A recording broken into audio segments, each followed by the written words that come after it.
What's up everyone? Welcome back to the channel guys. आज हम cover करेंगे chapter number 4 of business studies जो कि है business services. Chapter number 1, 2, 3 we are already done. उसके साथ साथ एक चैप्टर नंबर 7 भी आता है एनसीईआरटी में जो कि है फॉर्मेशन ऑफ अ कंपनी, जो कुछ बुक्स में अलग से दिया हुआ है, कुछ बुक्स में चैप्टर 2 के साथ कनेक्टेड है, वो भी हमारा पूरा है। तो आज हम चैप्टर नंबर 4 बिजनेस सर्विसेज को पढ़ेंगे और इसको वन शॉट अच्छे से रिवाइज करेंगे, कंप्लीट करेंगे। तो आइए जल्दी से शुरू करते हैं और इसको करते हैं complete. Let's begin.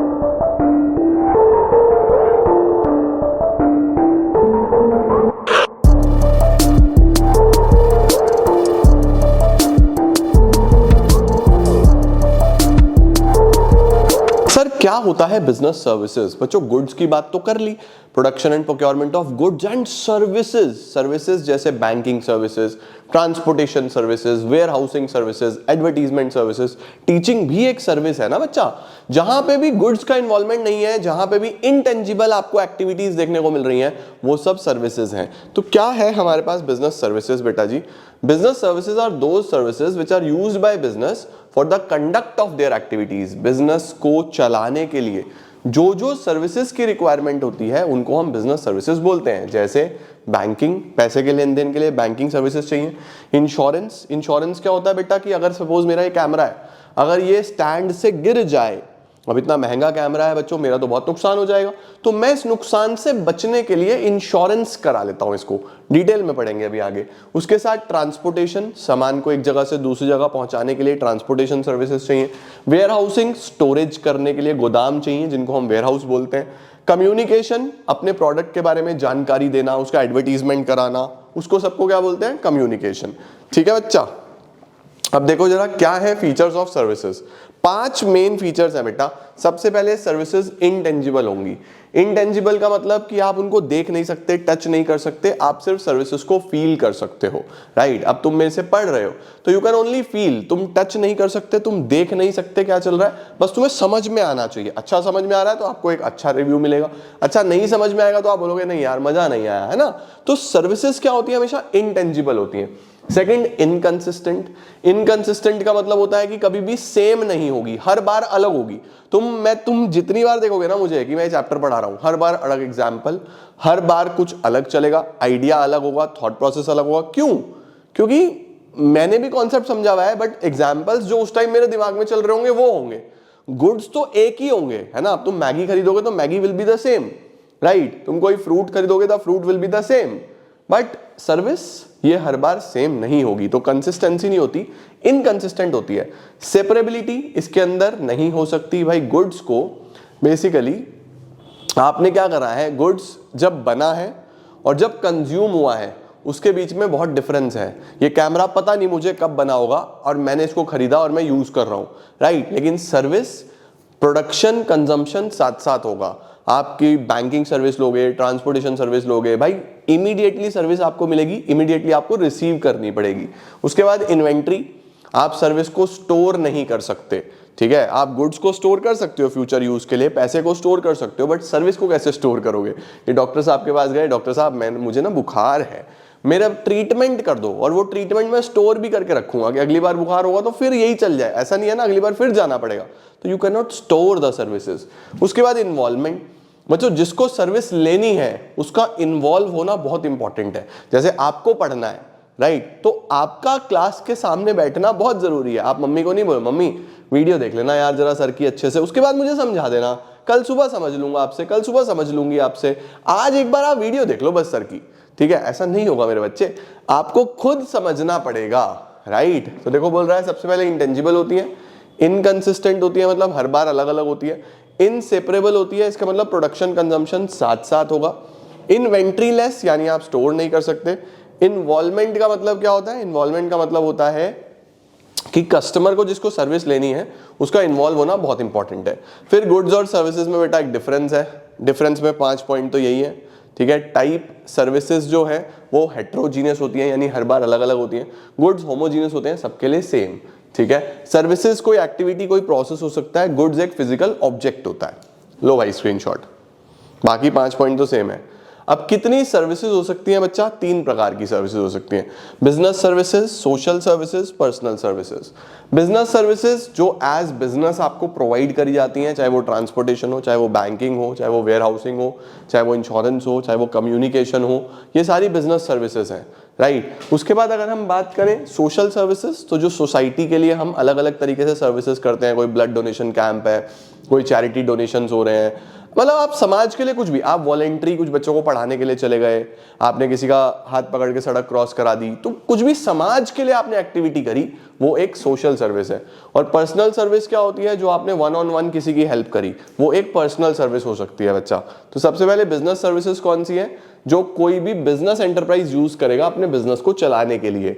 Social service कौन सी है? जो वॉलेंट्री का मतलब होता है आपने अपनी इच्छा से समाज को दी, राइट, जैसे एनजीओज, गवर्नमेंट एजेंसीज करती हैं। और पर्सनल सर्विसेज कौन सी होती हैं? जो पर्सन टू पर्सन सबको अलग अलग मिलती हैं, जैसे टूरिज्म हो गया, घूमने के लिए गए आप, सबका एक्सपीरियंस अपना अपना अलग होगा, राइट। रिक्रिएशनल सर्विसेज हो गई, सबके लिए अलग अलग होंगी, रेस्टोरेंट सबके लिए अलग अलग होंगे, किसी को रेस्टोरेंट बहुत अच्छा लगेगा, किसी को बहुत अच्छा नहीं लगेगा। तो जो पर्सनल बेसिस पे आप देख रहे हो वो पर्सनल सर्विसेज है, बिजनेसेस जो देख रहे हैं वो बिजनेस सर्विसेज है, और जो आप समाज के लिए कर रहे हो वो सोशल सर्विसेज है, ठीक है।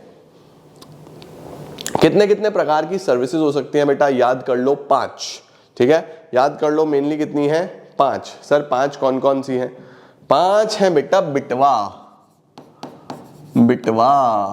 बी मतलब बैंकिंग, आई मतलब इंश्योरेंस, टी मतलब ट्रांसपोर्टेशन, डब्ल्यू मतलब वेयर हाउसिंग, ए मतलब एडवर्टाइजिंग बोलो या टेलीकॉम बोलो, पोस्टल बोलो, ये सब एक साथ चलती है। इनका काम मेनली कम्युनिकेट करना ही है, ठीक है। टेलीकम्युनिकेशन का मतलब भी कम्युनिकेशन है, पोस्टल का मतलब भी चिट्ठी भेजना है, तो एडवर्टीजमेंट में भी कम्युनिकेट करना ही होता है। तो banking, insurance, warehousing, transportation, postal, telecom, कुछ भी बोल सकते हो, ठीक है। सबसे पहले बैंकिंग की बात करते हैं।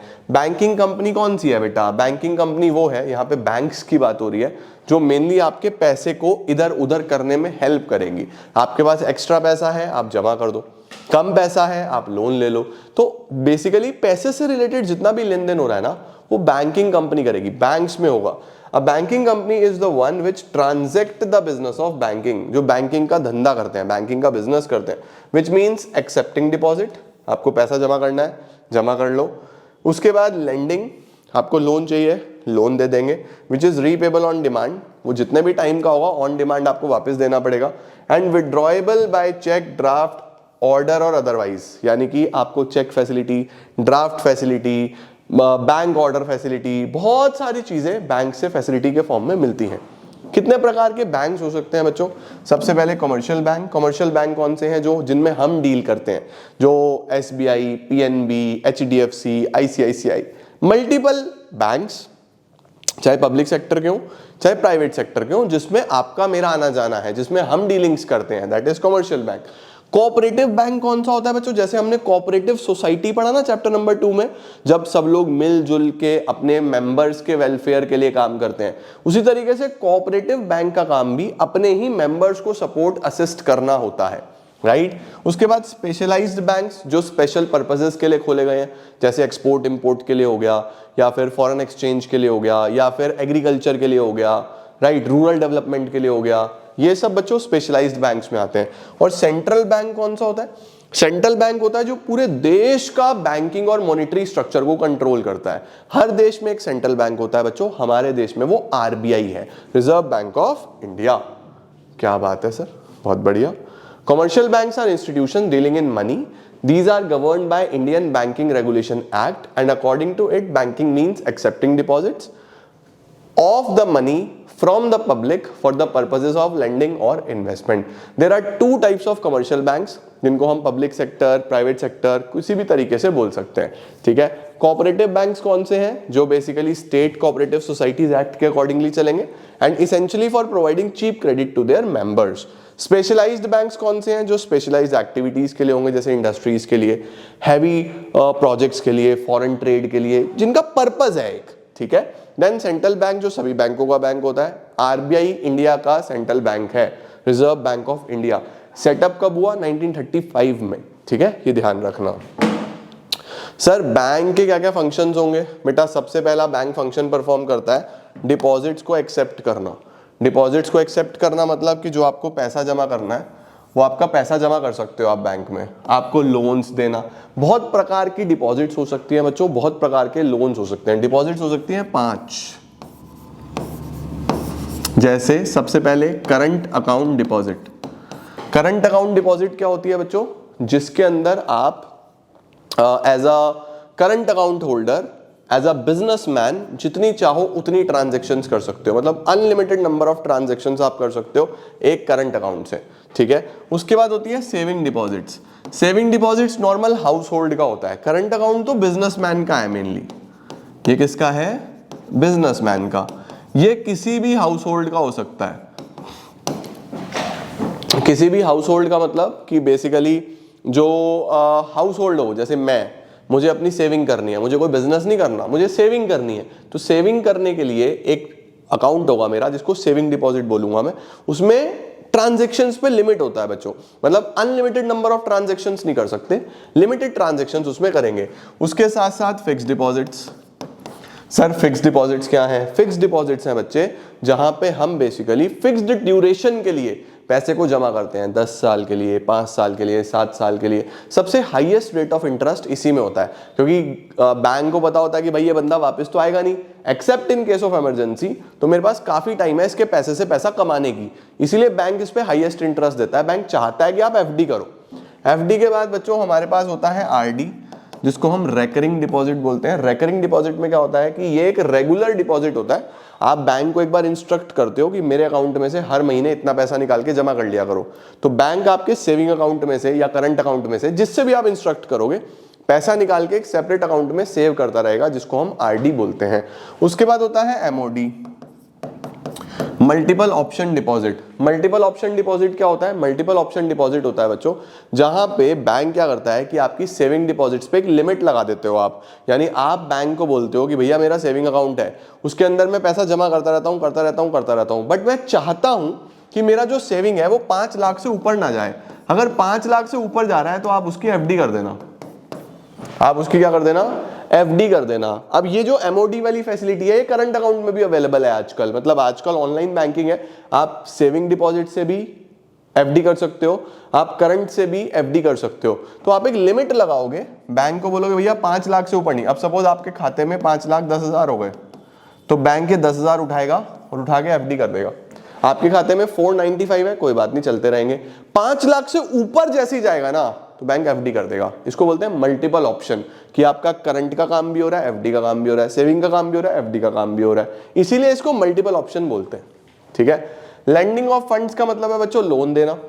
बैंक कई प्रकार के लोन देता है, जैसे short term loans, long term loans, cash credit. Cash credit क्या होता है बच्चों? जो आपकी करंट एसेट्स के मॉर्गेज पे मिलेगा, कैश क्रेडिट। डिमांड लोन्स, जो ऑन डिमांड आप वापस करोगे। बैंक ओवरड्राफ्ट, आपकी जितना बैलेंस है उससे ज्यादा आप पेमेंट कर रहे हो, ओवरड्राफ्ट। तो कई प्रकार के लोन्स भी होते हैं।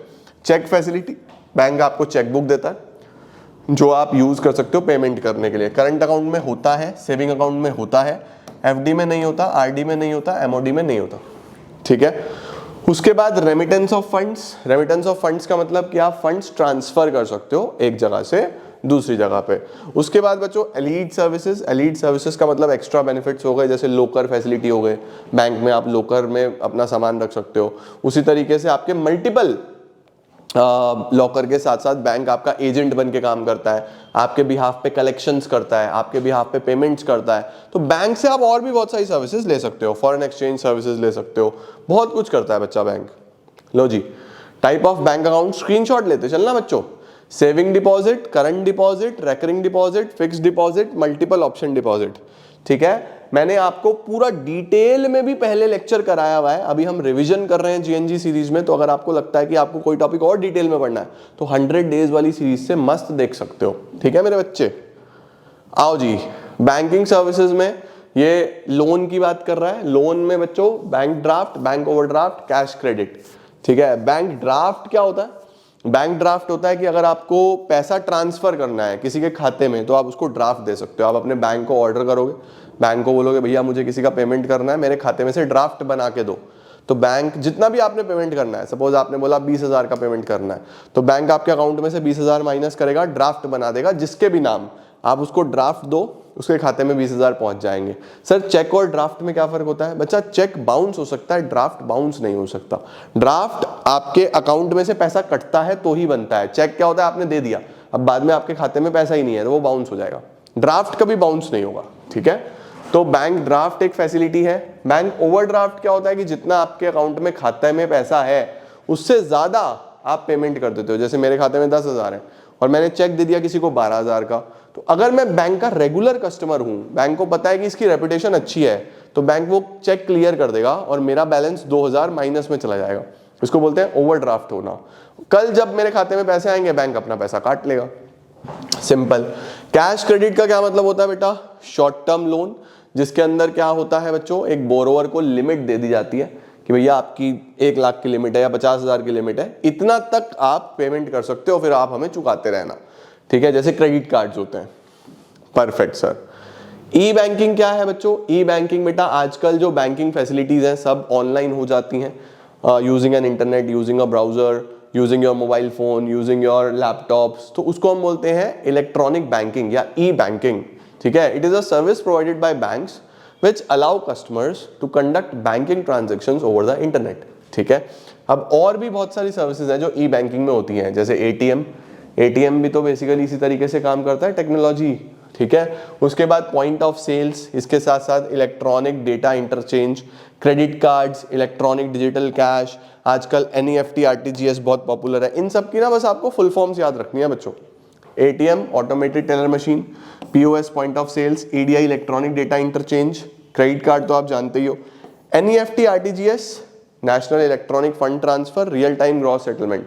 बेटा देखो लिखा हुआ है रियल टाइम। रियल टाइम का मतलब ऑन द स्पॉट। अगर आपको ऑन द स्पॉट कोई पेमेंट करनी है, ठीक है, और इमीडिएटली आप चाहते हो कि कोई कहीं इमरजेंसी में है उसको अभी पैसा पहुंच जाए, तो आप क्या करोगे? आप आरटीजीएस करोगे, रियल टाइम ग्रॉस सेटलमेंट। इसको करने के लिए मिनिमम अमाउंट 2 लाख रुपीज है। मिनिमम अमाउंट कितना है इसका? 2 लाख रुपीज। मिनिमम 2 लाख रुपए से होगी बच्चों ये, ठीक है, ये ध्यान रखना, क्योंकि छोटी मोटी तो तुम यूपीआई कर सकते हो यार, इमीडिएटली पहुंच जाता है, राइट। तो आरटीजीएस बड़े अमाउंट के लिए होता है। उसके बाद एनईएफटी क्या होता है? एनईएफटी जो है नेशनल इलेक्ट्रॉनिक फंड ट्रांसफर, इसमें भी पैसा ही ट्रांसफर करना है, लेकिन एनईएफटी इमीडिएट नहीं होता। बैंक क्या करता है, हर 2 घंटे के गैप पे करता है कि भैया सुबह 10 बजे बैंक खुला, 12 बजे तक जो भी पेमेंट्स आई एनईएफटी क्लियर कर दिया, फिर 2 बजे तक जो भी आई क्लियर कर दिया, फिर 4 बजे तक जो भी आई क्लियर कर दिया। इमीडिएट नहीं है बट सेम डे ये भी हो जाता है, इसको बोलते हैं एनईएफटी। इसके बाद बच्चों ई बैंकिंग के बहुत सारे फायदे हैं, जैसे ट्रांसपेरेंसी होती है, यानी ट्रांसपेरेंट होता है, बहुत क्लियर होता है, कुछ भी छुपा नहीं होता। 24 आवर्स 365 डेज खुला है। कस्टमर्स कहीं से भी बैंक को, बैंकिंग सर्विसेज को एंजॉय कर सकते हैं। एक फाइनेंशियल डिसिप्लिन बना रहता है, सब आपके सामने होता है, आपको दिखता है कि कितना पैसा आ रहा है, कितना पैसा जा रहा है, तो डिसिप्लिन बना रहता है। उसके साथ साथ कस्टमर को बहुत सेटिस्फैक्शन मिलता है। डिजिटल पेमेंट कितने प्रकार की हो सकती है बेटा? ये पीछे आ गया था, सेम वही है, बस स्क्रीनशॉट ले लेना, एक बार पढ़ना है, ठीक है सर। अब आ रहा है बच्चों इंश्योरेंस। इंश्योरेंस क्या है बेटा जी? जैसे मैंने आपको बताया कि मैंने नया कैमरा खरीदा, बहुत महंगा है, तो मैंने एक पार्टी को बोला कि मैं आपको हर महीने कुछ पेमेंट करूंगा, अगर मेरा कैमरा कभी खराब हुआ, कभी टूटा फूटा, तो आपको इसका रिपेयर कराना पड़ेगा या आपको मुझे कैमरा नया देके लेना पड़ेगा। तो कंपनी मान गई, ठीक है। अब मैं कौन हूं? मैं हूं इंश्योर्ड। इंश्योर्ड मतलब जो इंश्योरेंस करा रहा है, जिससे मैं करा रहा हूं वो है इंश्योरर। वो कौन है? इंश्योरर। तो इंश्योरेंस करने वाली कंपनी का नाम होता है इंश्योरर। जिसका इंश्योरेंस हुआ है वो है इंश्योर्ड। हमारे बीच में जो डीलिंग हुई है उसको क्या बोलते हैं? Insurance policy. मैं जो हर महीने पे करूंगा वो होगा इंश्योरेंस प्रीमियम। अगर कभी भी मुझे पैसे की जरूरत पड़ी तो जो मुझे पैसा मिलेगा वो होगा बच्चों इंश्योरेंस क्लेम। समझे 5 टर्म्स? इंश्योरेंस पॉलिसी यानी जो हमारे बीच में एग्रीमेंट हुआ है, इंश्योरेंस प्रीमियम जो मैं हर महीने दूंगा, जरूरत पड़ी तो मैं पैसे ले लूंगा, इंश्योरेंस क्लेम। उसके बाद इंश्योरेंस कराने वाला कौन है? इंश्योर्ड। जो कंपनी करके दे रही है वो है इंश्योरर, ठीक है। देखो क्या लिख रहा है, इंश्योरेंस इज अ कॉन्ट्रैक्ट और agreement under which one party agrees in return for a consideration. Consideration का मतलब बदले में जो हम प्रीमियम भर रहे हैं, to pay an agreed amount of money to another party to make good a loss. अगर कभी लॉस हो गया तो उसको सही करेंगे। डैमेज और injury to something of value. Functions of insurance. Insurance के क्या क्या फंक्शंस होते हैं? नंबर 1, ये सर्टेनिटी प्रोवाइड करता है। सर्टेनिटी का मतलब कि तुम्हें घबराने की जरूरत नहीं है, बी सर्टेन, आपका पैसा मिलेगा ही मिलेगा, ठीक है। प्रोटेक्शन, आपको प्रोटेक्ट करना, रिस्क शेयर करना, और कैपिटल फॉर्मेशन। कैपिटल फॉर्मेशन क्या होता है बच्चों? कैपिटल फॉर्मेशन का मतलब होता है कि जो आप प्रीमियम कंपनी को दे रहे हो, आप कंपनी को हर महीने पैसा दे रहे हो, कंपनी उससे क्या करती है? इन्वेस्टमेंट्स करती है, बिजनेस करती है, तो उससे देश में इन्वेस्टमेंट बढ़ती है, दैट इज कैपिटल फॉर्मेशन। कितने प्रकार के इंश्योरेंस हो सकते हैं बेटा? लाइफ इंश्योरेंस जो आपके जीवन का होता है, फायर इंश्योरेंस जिसमें बेसिकली हम बात करेंगे कि अगर आग लग गई तो उससे बचने के लिए, मेराइन इंश्योरेंस ये बेसिकली जो शिप वेब से अपना सामान मंगाते हैं, बेसिकली वाटर बॉडीज से जब बिजनेस करते हैं कि भाई शिप से सामान आ रहा है, अब वो शिप डेंजर में चली गई, शिप टूट फूट गई, तो शिप का इंश्योरेंस, जो सामान आया उसका इंश्योरेंस। कई बार लोगों का सामान टूटा फूटा आता है तो लोग जो है शिप वाले का किराया नहीं देते, फ्रेट नहीं देते, तो उसका इंश्योरेंस, ये सब मेराइन इंश्योरेंस में आता है। देन अपनी सेहत के लिए हेल्थ इंश्योरेंस, तो बहुत सारे प्रकार के इंश्योरेंस हो सकते हैं। उसके बाद आता है बच्चों प्रिंसिपल्स ऑफ इंश्योरेंस। बेटा ये मोस्ट इंपॉर्टेंट है, आपके एग्जाम में यही आता है, मैंने पहले भी बताया था, मैं अब भी बता रहा हूं, बहुत ध्यान से करनी है। 7 प्रिंसिपल्स हैं जो आपको आनी चाहिए। सबसे पहला utmost good faith. Utmost good faith का मतलब है कि दोनों पार्टीज, इंश्योरेंस करने वाला, इंश्योरेंस कराने वाला, एक दूसरे से कुछ भी छिपाएंगे नहीं, दोनों ही पार्टी एक दूसरे को बिल्कुल सच बोलेंगे, सारी टर्म्स एंड कंडीशंस क्लैरिफाइड करेंगे, क्लियर करेंगे, उसके बाद ही वो उनका आपस में डीलिंग होगी, ठीक है। A contract of insurance is a contract of uberi mei fidei, that is a contract of utmost good faith. uberi mei fidei का मतलब यही होता है, बिल्कुल सच्चाई पे बेस्ड होके बनना कोई चीज, ठीक है। इंश्योरेबल इंटरेस्ट, इंश्योरेबल इंटरेस्ट का मतलब होता है बेटा कि जो हमारा बेसिकली जो इंश्योरेंस करा रहा है, ठीक है, जो इंश्योरेंस करा रहा है उसका उस प्रॉपर्टी में जिसका इंश्योरेंस हो रहा है उसमें इंश्योरेबल इंटरेस्ट होना चाहिए। जैसे फॉर एग्जांपल बाइक मेरी है, मैं इंश्योरेंस करा के चल रहा हूं, तो मेरा उसके अंदर इंश्योरेबल इंटरेस्ट है कि कभी डैमेज होगी तो आई एम द ऑनर, या फिर अगर मैं ऑनर नहीं भी हूं तो मैं यूज करता हूं ना उस बाइक को, तो उस केस में मेरा इंश्योरेबल इंटरेस्ट है उसके अंदर। तो इंश्योरेबल इंटरेस्ट का क्या मतलब होता है कि जो भी पार्टी इंश्योरेंस करा रही है उसका उस पर्टिकुलर प्रॉपर्टी में कोई ना कोई इंटरेस्ट, कोई ना कोई बेनिफिट, कोई ना कोई लेन देन होना चाहिए, कोई अननोन पर्सन इंश्योरेंस क्लेम नहीं कर सकता, ठीक है। Number 3 indemnity. इंडेमनिटी का मतलब होता है कि एक पर्टिकुलर सिचुएशन में जिसमें आप लॉस से पहले थे, इंश्योरेंस कंपनी आपको लॉस के बाद उसी सिचुएशन में लाके देगी। फॉर एग्जांपल मेरा 50 लाख का दुकान में माल था, जल गया, आधा माल जल गया, तो 25 लाख का नुकसान हो गया ना, तो कंपनी मुझे वापस से 25 लाख देगी ताकि मैं फिर से 50 के सिचुएशन पे आ पाऊं। भाई लॉस से पहले मैं 50 पे था, लॉस के बाद मैं 25 रह गया, मुझे वापस उसी सिचुएशन पे लाना है जिसमें मैं लॉस से पहले था, ठीक है। तो लॉस से पहले तो मैं 50 पे था, तो 50 पे लाएगा, ठीक हो गया। उसके बाद ये बोल रहा है कि लाइफ इंश्योरेंस पे इंडेमनिटी लागू नहीं होता। ऑफ कोर्स भाई किसी की डेथ हो गई, अगर एक फैमिली में 6 लोग हैं, एक की डेथ हो गई, 5 रह गए, अब कोई भी कंपनी हो जाए उस छठे को कहां से लाए भाई, नहीं ला सकती ना, तो लाइफ इंश्योरेंस पे इंडेमनिटी काम नहीं करता। प्रॉक्सिमेट कॉज का मतलब होता है बच्चों कि अगर आपको नुकसान कोई 2 कॉजेज से हुआ है, जैसे कुछ लोग ना फायदा उठा लेते हैं, किसी दुकान में आग लग रही है, वहां से थोड़ा बहुत माल निकाल के ले गए, चोरी करके ले गए, तो सपोज आग से माल जला 10 लाख का, चोरी हो गया 1 लाख का, टोटल 11 लाख का आपने फायर इंश्योरेंस वालों से क्लेम मांग लिया। वो बोलेंगे भैया जो मेन कॉज है ना, जो मेन कॉज है वो है फायर, फायर से जो नुकसान हुआ उसका पैसा मिलेगा, अदर कॉज से होने वाले नुकसान का पैसा नहीं मिलेगा। क्या बोल रहा है? According to this principle when the loss is the result of 2 or more causes, the proximate cause that is the direct cause or the dominant cause should be taken into consideration. उसके बाद होता है बच्चों subrogation. Subrogation का मतलब होता है कि जो भी डैमेज्ड प्रॉपर्टी है, यानी मेरा कैमरा अगर टूट जाता है, कंपनी मुझे नया कैमरा दे रही है, कैमरे के पैसे दे रही है, तो पुराना पैसा कंपनी, पुराना कैमरा कंपनी अपने पास रखेगी। मैं ये नहीं बोल रहा कि मुझे पैसे भी दे दो और पुराना कैमरा भी मैं किसी को सेकंड हैंड बेच दूंगा, ऐसा नहीं है। सबरोगेशन बोलता है कि आपको डैमेज्ड प्रॉपर्टी पे कोई भी प्रॉफिट कमाने का राइट नहीं है, आपका राइट खत्म है। क्या बोल रहा है? After the insured is compensated for the loss or damage of the property, the right of ownership passes on to the insurer, ठीक है। कंट्रीब्यूशन का मतलब होता है अगर आपने मल्टीपल इंश्योरेंस करा लिए, मिलजुल के 2-3 इंश्योरेंस करा लिए, तो आपको ऐसा नहीं है कि तीनों कंपनी से पैसा मिलेगा, तीनों कंपनी मिल के पैसा भरेंगी तो आप ही का नुकसान है। ऐसा मत करना कि आपने 90,000 के 3 जगह इंश्योरेंस करा लिए, 90,000 का आपका लॉस हो गया, तो तीनों कंपनी मिलकर 30-30-30 दे देंगी, 90-90-90 नहीं देंगी, तो बेवकूफ मत बनना, कभी भी मल्टीपल इंश्योरेंसेज नहीं कराने, ठीक है। उसके बाद बोल रहा है मिटिगेशन। मिटिगेशन का मतलब होता है कि एक जिसका भी इंश्योरेंस हुआ है, अब सपोज मेरी दुकान का इंश्योरेंस है और मेरी दुकान में माल रखा हुआ है, उसका मैंने इंश्योरेंस कराया हुआ है, मैं देख रहा हूं कि चोरी हो रहा है, मैं बैठ के देख रहा हूं, मैं बोल रहा हूं कोई बात नहीं, मेरे पास तो इंश्योरेंस है, अच्छा चोर है तू, ले जा ले जा, कोई दिक्कत नहीं है, मेरे पास तो इंश्योरेंस है। ऐसा नहीं चलेगा। मिटिगेशन बोलता है take all the reasonable steps to minimise the loss, loss को मिनिमाइज करने की कोशिश करो। अगर आपने नहीं करा तो फिर आपको सफिशिएंट क्लेम नहीं मिलेगा या क्लेम ही नहीं मिलेगा। That is mitigation. क्या बात है सर, बढ़िया।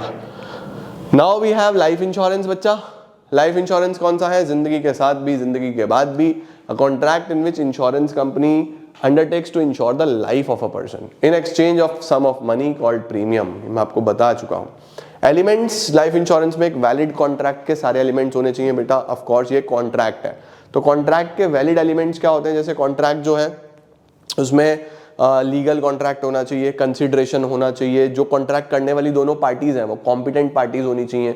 कॉम्पिटेंट मतलब माइनर ना हो, कोई छोटा बच्चा ना हो 18 साल से कम, एलियन एनिमी ना हो, कोई प्रिजनर ना हो, ये चीजें नहीं काम करती, फिर वहां पे वो कॉन्ट्रैक्ट नहीं हो पाता। तो कॉन्ट्रैक्ट के सारे वैलिड एलिमेंट्स होने चाहिए। अटमोस्ट गुड फेथ होना चाहिए, इंश्योरेबल इंटरेस्ट होना चाहिए, और लाइफ इंश्योरेंस में प्रिंसिपल ऑफ इंडेमनिटी काम नहीं करता। बढ़िया सर। उसके बाद बेटा लाइफ इंश्योरेंस क्यों जरूरी है? क्योंकि ये फैमिली को हेल्प करता है प्री मेच्योर डेथ पे। अगर किसी इंडिविजुअल की समय से पहले डेथ हो जाती है तो उसके परिवार को पैसा मिल जाता है। एडिक्वेट अमाउंट मिलता है ओल्ड एज पे। कुछ लाइफ इंश्योरेंस ऐसे भी होते हैं जो आपको, आप कभी भी कराना शुरू करो, आपको 60 तक पेमेंट करना है, उसके बाद आपको 60 से पैसा मिलना शुरू हो जाएगा। तो जब आप काम नहीं कर पाओगे, आपकी कैपेसिटी नहीं होगी, तो कंपनी आपको पैसा देगी। तो ऐसी भी पॉलिसीज है। उसके बाद it is not only a protection, ये सिर्फ प्रोटेक्शन नहीं है, ये आपके लिए इन्वेस्टमेंट भी है। क्योंकि कुछ इंश्योरेंस जो है ना बच्चों, वो इंश्योरेंस प्लस इन्वेस्टमेंट इस तरीके से चलते हैं कि आपका इंश्योरेंस भी हो गया और आपकी इन्वेस्टमेंट भी होगी, आपको कुछ साल बाद कुछ फिक्स्ड अमाउंट भी मिल जाए। ठीक है। टाइप्स ऑफ लाइफ इंश्योरेंस, कितने प्रकार की लाइफ इंश्योरेंस हो सकते हैं बेटा, ये आपको सिर्फ रीड करने हैं एक बार। होल लाइफ पॉलिसी कौन सा होता है? जिसके अंदर पैसा मिलेगा डेथ पे ही, जब भी इंडिविजुअल की डेथ होगी उसके परिवार को पैसा मिलेगा, that is whole life policy. Endowment life assurance policy क्या होता है? इसके अंदर होता है बेटा डेथ या age whichever is earlier. जैसे किसी चिंटू ने इंश्योरेंस कराया कि भैया अगर मैं 50 साल तक जी गया तो 50 पे मुझे पैसा दे देना, उससे पहले मैं चल बसा तो फिर उस केस में मेरे परिवार को पैसा दे देना। This is endowment life assurance. ये बोलता है कि डेथ या एज जो भी पहले आएगा उस पर पैसा दे देंगे। चिंटू 50 तक जिंदा रहा, चिंटू को दे देंगे। ठीक है। ज्वाइंट लाइफ पॉलिसी बेटा नाम में ही है ज्वाइंट लाइफ, ये मिलजुल के दो लोग लेते हैं, ज्वाइंटली लेते हैं, यूजुअली हस्बैंड वाइफ या फिर पार्टनर्स। एन्यूटी पॉलिसी क्या होता है? एन्यूटी होता है जिसके अंदर आप एक बार इंश्योरेंस ले लो, फिर आप एक फिक्स्ड एज अटेन करो, उस फिक्स्ड एज के बाद आपको मंथली पेमेंट कंपनी देगी। ठीक है। जैसे एक तरीके से पेंशन होती है ना भाई, वो तो सरकारी होती है, लेकिन आप ऐसा इंश्योरेंस ले सकते हो एक यंग एज में, जहां पे आपको पेंशन के जैसे एक एज अटेन करने के बाद हर महीने फिक्स अमाउंट मिलेगा।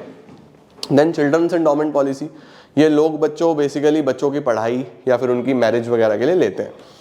फायर इंश्योरेंस बेटा बहुत सिंपल, यहाँ पे आपने इंश्योरेंस लिया है फायर के अगेंस्ट कि अगर आपके गुड्स में आग लग जाए उस केस में आपको कंपनी पे कर दे। ठीक है। A claim for loss by fire, इसकी दो कंडीशंस हैं। सबसे पहले एक्चुअल लॉस होना चाहिए, आग लगने से नुकसान होना चाहिए। दूसरा आग इंटेंशनल ना हो, आग एक्सीडेंटल हो। ठीक है। एलिमेंट्स क्या है? वही सेम, इंश्योरेबल इंटरेस्ट होना चाहिए, अटमोस्ट गुड फेथ होना चाहिए, इंडेमनिटी होना चाहिए, और उसके बाद इंश्योरर को कंपनसेट करना पड़ेगा जब फायर ही प्रॉक्सिमेट कॉज हो। ठीक है। अगर मेन कॉज चोरी है और चोर जाते जाते आग लगा गए, फिर फायर इंश्योरेंस नहीं मिलेगा। ठीक है। मेराइन इंश्योरेंस कौन सा होता है बच्चों? जो मैंने आपको बताया, जो सी से रिलेटेड है, पानी से रिलेटेड है। अगर आप पानी के रास्ते सामान लाते हो तो कई बार शिप डैमेज हो जाती है, कई बार गुड्स डैमेज हो जाते हैं, कई बार गुड्स डैमेज होते हैं तो सामने वाला किराया भी नहीं देता। तो 3 प्रकार के इंश्योरेंस इसमें होते हैं। शिप और हल, जो बेसिकली अगर शिप को कोई डैमेज हुआ तब आपको इंश्योरेंस मिलेगा। कार्गो का मतलब होता है अगर गुड्स को कोई डैमेज हुआ तो इंश्योरेंस मिलेगा। फ्रेट का मतलब होता है अगर कार्गो डेस्टिनेशन पे नहीं पहुंचा या रास्ते में खो गया तो सामने वाला भाड़ा नहीं देगा, लेकिन आपका फ्यूल तो लगा, तो आप इंश्योरेंस कंपनी से इंश्योरेंस ले सकते हो। हेल्थ इंश्योरेंस बेटा अपनी सेहत को अच्छा रखने के लिए, जैसे बेसिक मेडिकल एक्सपेंसेस के लिए हो जाता है, मेजर मेडिकल एक्सपेंसेस के लिए हो जाता है, लॉन्ग टर्म हॉस्पिटलाइजेशन के लिए होता है, मेडिकल सप्लीमेंट्स के लिए होता है, दवाई के लिए, और डिसेबिलिटी के लिए होता है कि भाई कोई इंसान अब कुछ कर ही नहीं सकता, डिसेबल हो गया, तो उसको भी तो पैसा मिलना चाहिए ना, जीवन तो चलाना है उसने। तो ये सब हेल्थ इंश्योरेंस में आ जाता है। जल्दी से इसका भी स्क्रीनशॉट लो। बैंकिंग खत्म, इंश्योरेंस खत्म, एक डिफरेंस है, ये आप खुद पढ़ेंगे। Life insurance, fire insurance, marine insurance. Screenshot लेते चलना। अब आ रहा है बच्चों पोस्टल सर्विसेज। पोस्टल क्या होता है जी? पोस्टल होता है बच्चों जब आप पोस्ट ऑफिस के थ्रू अपना सामान भिजवाते हो। पोस्ट ऑफिस के थ्रू जब आप सामान भिजवाते हो उसको हम क्या बोलते हैं? पोस्टल। पोस्टल में कई प्रकार की सर्विसेज होती हैं, जैसे कुरियर। कुरियर तो आप सब जानते हो भाई, मुझे कोई लेटर कुछ भेजना है, कुछ पार्सल भेजना है, रक्षाबंधन पे राखी भेजती है मेरी सिस्टर, तो वो सारी चीजें, ठीक है। Sending end receiving letters, document, parcels, ये सब। स्पीड पोस्ट जो क्विक होता है, इसी का क्विक वर्जन जो फटाफट जल्दी से पहुंच जाता है उसको बोलते हैं स्पीड पोस्ट। मेल सर्विसेज क्या होता है? मेल सर्विसेज का मतलब होता है कि basically processing, transmission and delivery of mail. Mail भी बेसिकली ऐसे होता है, आजकल तो ईमेल चलता है। जैसे ईमेल होता है ना, इलेक्ट्रॉनिक बेसिस पे आप भेज रहे हो, पहले मेल चलता, चिट्ठी, है ना। जैसे कोरियर में तो पार्सल वगैरह जाते हैं, लेकिन जब सिर्फ चिट्ठी भेजनी है तो हम मेल भेजते थे, ठीक है। रजिस्टर्ड पोस्ट का क्या मतलब होता है? रजिस्टर्ड पोस्ट होता है बेसिकली हायर सिक्योरिटी के लिए, ट्रैकिंग के लिए, जिसमें भेजने वाले का नाम भी रजिस्टर्ड होता है, रिसीव करने वाले का नाम भी रजिस्टर्ड होता है। तो जब भी बहुत हाई सिक्योरिटी आइटम्स भेजनी है तो इससे जाएंगे, ठीक है। और लास्ट में आता है पार्सल। पार्सल तो सब जानते हैं, जो अमेजोन भेजता है हमको, है ना। बुक्स भेजनी है, गारमेंट्स भेजने हैं, सेल फोन भेजने हैं, बेसिकली ये सब पार्सल से जाएगा। ठीक हो गया सर, बढ़िया। इसके बाद आती है बच्चों टेलीकॉम सर्विसेज। टेलीकॉम का क्या मतलब होता है? टेलीकॉम का मतलब होता है सिर्फ आपको कम्युनिकेशन के लिए, बातचीत के लिए। आजकल इनमें से कुछ नहीं चलता, बहुत सारी अब पुरानी हो चुकी हैं, इसलिए सिर्फ आपको एक बार रीड करके छोड़नी है। जैसे सेलुलर, जो कि मोबाइल फोन हो गई, मेन तो बस यही चलती है। उसके बाद रेडियो पेजिंग। आजकल रेडियो पेजिंग बिल्कुल नहीं चलती, पहले चलती थी, जहाँ पे आप इंफॉर्मेशन ट्रांसफर कर सकते हैं, जैसे वॉकी टॉकी वगैरह होती थी ना, वैसे। Fix line services, fix line होती हैं जो तार के थ्रू चलती हैं, जहाँ पे एक से दूसरा कंप्यूटर, जैसे एक ऑफिस में 10 कंप्यूटर हैं, आपने 10 के 10 कंप्यूटर को इंटरकनेक्ट करा हुआ है, तो एक में बटन दबाओ सब में पहुंच जाएगा, फिक्स लाइन सर्विस। उसके बाद केबल सर्विसेज। केबल जिससे टीवी पहले चला करते थे पुराने जमाने में, आजकल तो सेट टॉप बॉक्स आ गए। आजकल तो सेट टॉप बॉक्स के बाद इंटरनेट, नेटफ्लिक्स वगैरह सीधा इंटरनेट से जुड़ गया, सेट टॉप बॉक्स की भी जरूरत नहीं पड़ती, तो पहले केबल के थ्रू चलता था। Very small aperture terminal, VSAT, ये एक सैटेलाइट बेस्ड होता था, जहाँ से यहाँ से पहले सैटेलाइट तक कनेक्शन जाता था, फिर कनेक्शन से वो सैटेलाइट ही है जो उसको रिफ्लेक्ट करके दूसरे बंदे तक पहुंचाती थी। तो सेंडर और रिसीवर के बीच में सैटेलाइट होती थी, लेकिन ये बहुत स्मॉल एरिया के लिए चलता था, इसको बोलते थे VSAT। DTH आप जानती हो, डायरेक्ट टू होम, टीवी वगैरह चला करते हैं DTH से, वो आ गया। ठीक है सर। इसके बाद आता है बच्चों ट्रांसपोर्टेशन। ट्रांसपोर्टेशन का मतलब सिंपल, फ्रेट सर्विसेज, सामान को एक जगह से दूसरी जगह लेके जाना। सामान बना यहाँ पे है, बिकेगा पूरे देश में, तो कैसे जाएगा? ट्रांसपोर्टेशन के थ्रू जाएगा। कम्युनिकेशन का मतलब चाहे वो पोस्टल हो, चाहे वो टेलीफोन हो, किसी भी तरीके से अपने गुड्स के बारे में आपको बताना है, कम्युनिकेट करना है, बातचीत करनी है, सब कम्युनिकेशन में आ जाता है। वेयर हाउसिंग क्या होती है बच्चों? वेयर हाउसिंग होती है सामान को स्टोर करना। भाई व्हीट अगर किसान ने आज बनाया है तो सारा व्हीट आज ही थोड़ी ना बिकेगा, 2, 3, 4, 5, 6 महीने में बिकेगा, तो उसको कहीं ना कहीं स्टोर करना पड़ेगा, गोदाम चाहिए, warehouses. Warehouse was initially viewed as a static unit for keeping and storing goods, ठीक है। Today's warehouse have ceased to be just storage services but have really become logistical service providers. इसका मतलब ये है बेटा कि आजकल के वेयर हाउस सिर्फ स्टोरेज नहीं रह गए, आजकल तो माल भी बेच रहे हैं, लॉजिस्टिक्स भी सारी की सारी देख रहे हैं, ठीक है। कितने प्रकार के वेयर हाउस हो सकते हैं? प्राइवेट, जो आपका पर्सनल होगा, पब्लिक, जो आपका पर्सनल नहीं है लेकिन आप रेंट कर सकते हो, जैसे बहुत बड़े बड़े वेयर हाउस होते हैं, आप बोलते हो मुझे छोटा सा स्पेस चाहिए, यहाँ पे मुझे अपना सामान स्टोर करना है, तो आप ले सकते हो। बॉन्डेड वेयर हाउस जो होते हैं बेटा, वो बेसिकली होते हैं कि जैसे आप सपोज बाहर से कुछ इंपोर्ट करते हो, अब आपने बाहर से कुछ इंपोर्ट करा और आपने उसकी इंपोर्ट ड्यूटी नहीं भरी, टैक्स नहीं भरा सरकार को, तो जब तक आप वो इंपोर्ट ड्यूटी, कस्टम ड्यूटी नहीं भरोगे ना, तो सरकार आपका माल छोड़ेगी नहीं पोर्ट से, तो कहीं तो रखेगी उस सामान को बॉन्ड करके, तो उसको बोलते हैं बॉन्डेड वेयर हाउस, ठीक है। उसके बाद होता है गवर्नमेंट वेयर हाउस, जो सरकारी होते हैं, आप गवर्नमेंट से रेंट पे ले सकते हो, और कोऑपरेटिव, जो सोसाइटी अपने मेंबर्स के लिए बनाती है, उसको कोऑपरेटिव वेयर हाउस बोलते हैं। तो प्राइवेट हो गया, पब्लिक हो गया, बॉन्डेड हो गया, गवर्नमेंट हो गया, कोऑपरेटिव हो गया। इसी के साथ दोस्तों, भाइयों बहनों, चैप्टर हमारा समाप्त होता है। मुझे पूरी उम्मीद है, आसान था, इजी सा चैप्टर था, पहले भी पढ़ाया हुआ है डिटेल में, मुझे उम्मीद है कि आपको मस्त क्विक रिवीजन हो गया होगा। मिलते हैं कल नेक्स्ट चैप्टर के साथ, उसको भी करेंगे समाप्त। Thank you so much, keep growing, keep glowing and keep smiling.